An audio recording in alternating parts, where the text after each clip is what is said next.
오늘은 불안한 마음에서 기쁨 충만으로 라는 제목으로 말씀을 나누고자 합니다. 오늘 창세기 말씀을 통해서 깨달아야 될 세 번째 진리는 이겁니다. 모든 혼돈은 예수 안에서 축복이 된다는 것입니다. 여러분, 성경에 보면 공간복음이 나오죠. 공간복음이 뭐죠? 마태복음, 마가복음, 누가복음이죠. 이 공간복음이라는 뜻은 공, 같을 공, 관, 볼관, 같은 관점으로 본 복음서다. 그래서 세 개예요. 뭐라고요? 마태, 마가, 누가복음. 이게 공간복음이에요. 이 공간복음에 보면 특별히 예수님께서 병자를 치유하신 대목들이 많이 나옵니다. 예수님께서 안진병이를 치유하셨어요. 예수님께서 앞을 보지 못한 자를 치유하셨어요. 예수님께서 나병한 자를 치유하셨어요. 예수님께서 혈루증 앓는 여인을 치유하셨어요. 예수님께서 중풍병자를 치유하셨어요. 예수님께서 귀신 들리는 자를 치유해 주셨어요. 하나 더 질문할게요. 여러분, 질병, 장애, 혼돈, 이 세 가지 단어의 뜻을 모두 포함하고 있는 영어 단어가 뭔지 아세요? 영어로 뭐라고 그래요? 디스오더라고 그래요. 디스오더가 뭐죠? 이 디스란 아니다, 오더는 순서, 질서를 말하죠. 질서가 깨진 것이 장애고요, 질서가 깨진 것이 질병이고요, 질서가 깨진 것이 혼돈이에요. 그래서 영어로 질병, 장애를 말할 때는 디스오더라고 하는 거예요. 그런데 이 디스오더, 질서가 깨진 모든 것이, 이 질병이 예수님을 만나면 오더가 되는 거예요. 회복이 되는 거예요. 치유가 되는 거예요. 완전함이 되는 거예요. 여러분, 오직 예수님만이 길이요 진리요 생명이신 줄로 믿습니다. 왜 신앙생활하면서 사람의 말에 흔들리는 줄 아세요? 왜 신앙생활하면서 현상에 지배받는 줄 아세요? 예수님을 만나지 못했기 때문에 그런 거예요. 목사님, 저는 옛날에 예수님 만났는데요. 옛날이 뭐가 중요해요? 옛날에 밥 먹는 걸로 지금도 버티고 계세요?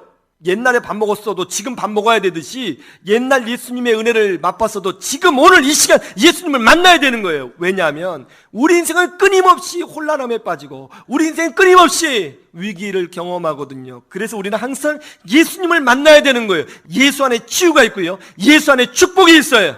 그런데 문제가 뭐예요? 많은 사람들이 자기가 예수님이 필요하다는 걸 몰라요. 나는 예수님을 믿고 있다, 이 정도로 끝나는 거예요. 예수님이 필요함을 몰라요. 왜 예수님이 필요한지를 모르는 줄 아세요? 자기의 마음이, 자기의 영적 상태가, 자기의 자녀가, 자기의 가정이, 자기의 인생이 혼란함과 질병과 아픔 가운데, 장애 가운데 빠져있다는 걸 몰라요. 나름 완전하다고 생각하는 거예요. 아니면 이 정도의 디스오더는 내 힘으로 해결할 수 있다고 믿는 거예요. 그러니까 예수님이 필요하지 않는 거죠. 가만히 보세요. 불완전한 자가 어떻게 자기 인생의 불완전함을 완전함으로 바꿀 수 있겠습니까? 우리는 불완전한 자예요. 불완전한 자가 자기 인생의 불완전함을 어떻게 완전함으로 바꿀 수 있어요? 이건 논리적으로 맞지 않는 거잖아요.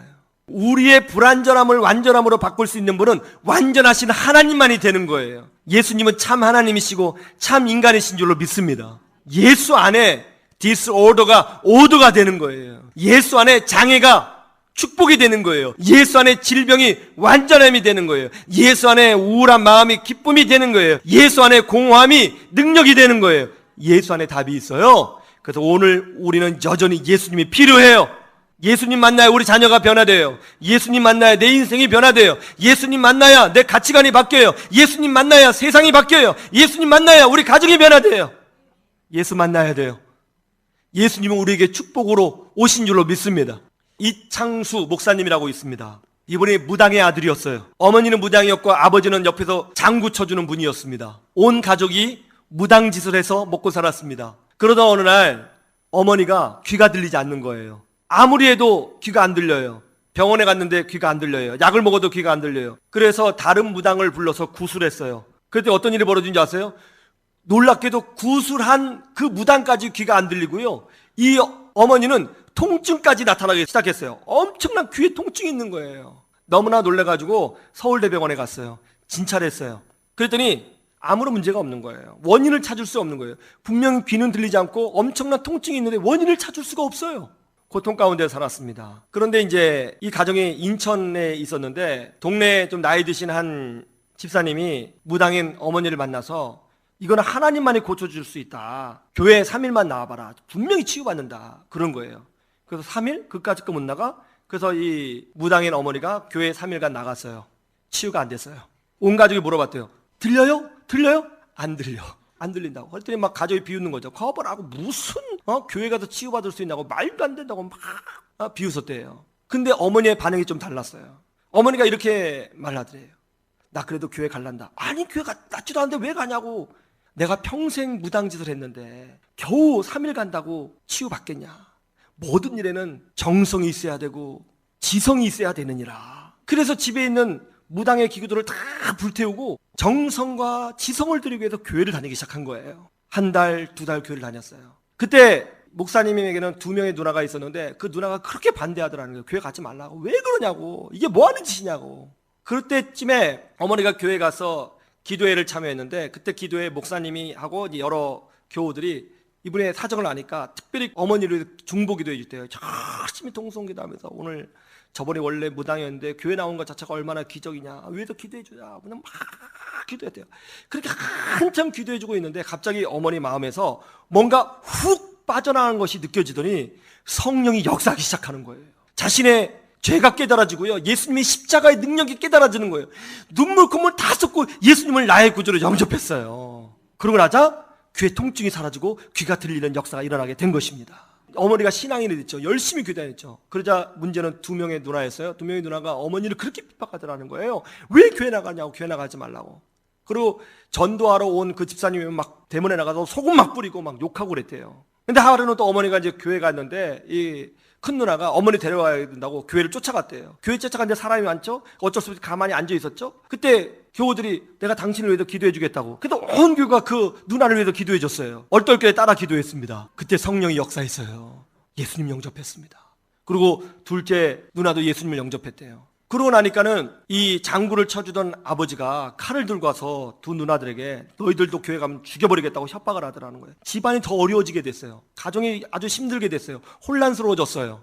그때 이창수 목사님은 육군 사관학교를 졸업하고 이제 소위로 임관해서 군 복무 중에 있었는데 이런 집안 이야기를 들으니까 마음이 너무 심란하더라는 거예요. 자기는 무당의 아들이었고 또 완전한 안티 기독교인이었기 때문에 교회를 너무너무 싫어했거든요. 근데 교회 때문에 가정이 이렇게 혼란스럽게 되다니까 너무 화가 나더라는 거예요. 교회 때문에 우리 집안이 망쳤구나. 이게 뭔가 막 너무나 화가 나고 답답하더라는 거예요. 그래서 자꾸 화가 나니까 자꾸 교회만 생각하게 되더라는 거예요. 이 교인들, 이 교회 자꾸 생각하게 됐어요. 그러나 어느 날 문득 생각이 든 게 뭐냐면 도대체 예수쟁이는 뭐하고 살까? 그래서 도대체 예수쟁이들은 어떻게 사는가 궁금해서 극동방송을 듣기 시작한 거예요. 그때 자기가 제일 좋아하는 노래가 조용필의 노래였는데 도대체 이 기독교 방송에서 뭐가 나오나 딱 틀어봤더니 노래는 안 나오고 어떤 분이 막 나도 간증하고 목사님이 설교하고 찬송가만 그렇게 나오더래요. 별게 없더라는 거예요. 그런데 끌리더래요. 재밌네. 그래서 날마다 방송을 듣기 시작했답니다. 그렇게 20일째를 듣는데 20일째 되던 날 문득 마음속에 생각이 든 게 뭐냐면 정말 하나님이 살아계시겠구나. 예수님이 구원자가 되시겠구나. 그래서 차 안에서 하나님 앞에 기도해야 돼요. 하나님, 정말 당신이 살아계십니까? 그럼 저 좀 도와주세요. 그런데 그때 정말 이슬비 같은 따스한 성령의 은혜가 막 내리더라는 거예요. 자기의 삶이 막 보여지면서 눈물이 막 나오고 회개하고 그리고 예수님의 십자가가 믿어지고 영접하는 자, 곧 그 이름을 믿는 자들에게는 하나님의 자녀가 되는 권세를 주셨으니 그것이 믿어지면서 예수님을 나의 구주로 영접했대요. 할렐루야! 그리고 나서 이분이 군대를 제대하고 총신대학교 신학대학원에 들어가서 목사님이 된 거예요. 지금은 집안이 아주 믿음의 명문가가 됐습니다. 여러분 어떻게 이렇게 된 거예요? 어떻게 이 가정을 바꿨어요? 누가 바꿨어요? 예수님이 바꾼 거예요. 어떻게 이 황폐화된 가정을 축복의 가정으로 바꿔놓았어요? 성령 하나님이 바꿔놓으신 거예요. 모든 절망과 아픔과 위기는 예수를 만날 때 기적이 일어나는 거예요. 사람의 노력으로 되는 게 아니에요. 하나님의 창조주이시지 우리가 창조주가 아니에요. 하나님이 내 인생에 길을 내주시는 것이 내가 길 내는 게 아니에요. 예수를 만날 때 변화가 일어나고요. 예수를 만날 때 모든 우울함이 기쁨으로 바뀌고요. 예수를 만날 때 모든 불안함이 확신으로 바뀌고요. 예수를 만날 때 모든 고통이 찬송으로 바뀌는 거예요. 예수 안에 능력이 있다는 것을 믿으시기를 주님의 이름으로 축원합니다. 하나님은 지금도 일하고 계십니다. 그리고 우리에게 이렇게 말씀하고 계시죠. 내가 너희의 불안을 기쁨으로 바꾸어 줄 것이다. 너희의 모든 혼란스러움을 능력으로 채워줄 것이다. 내가 너와 함께 할 것이며 네가 어디로 가든지 내가 앞장설 것이며 네가 불안해할 때 내가 오른팔이 되어줄 것이며 네가 낙심할 때 내가 일으켜줄 것이며 네가 벽을 만날 때 내가 그 벽을 뛰어넘을 수 있는 새로운 길을 내줄 것이며 네가 넘어질 때에 내가 일어날 수 있는 힘을 공급하여 주리라. 오늘이 전부가 아니다. 내일, 그 다음날 내가 너를 위하여 준비할 축복이 있다. 지금 낙심하지 말고 믿음으로 전진해라. 내가 너의 공급자가 되어줄 것이고 너의 도움이 되어줄 것이고 너의 목자가 되어주며 너의 능력이 되어주리라. 이렇게 말씀하고 계시는 것입니다. 이것이 바로 창세기 1장 1절과 2절에 나온 하나님의 약속인 것입니다. 이 약속 믿고 믿음으로 내일을 심차게 열어가셔서 여러분의 모든 불안함이 기쁨이 되는 은혜가 있기를 주님의 이름으로 축원합니다.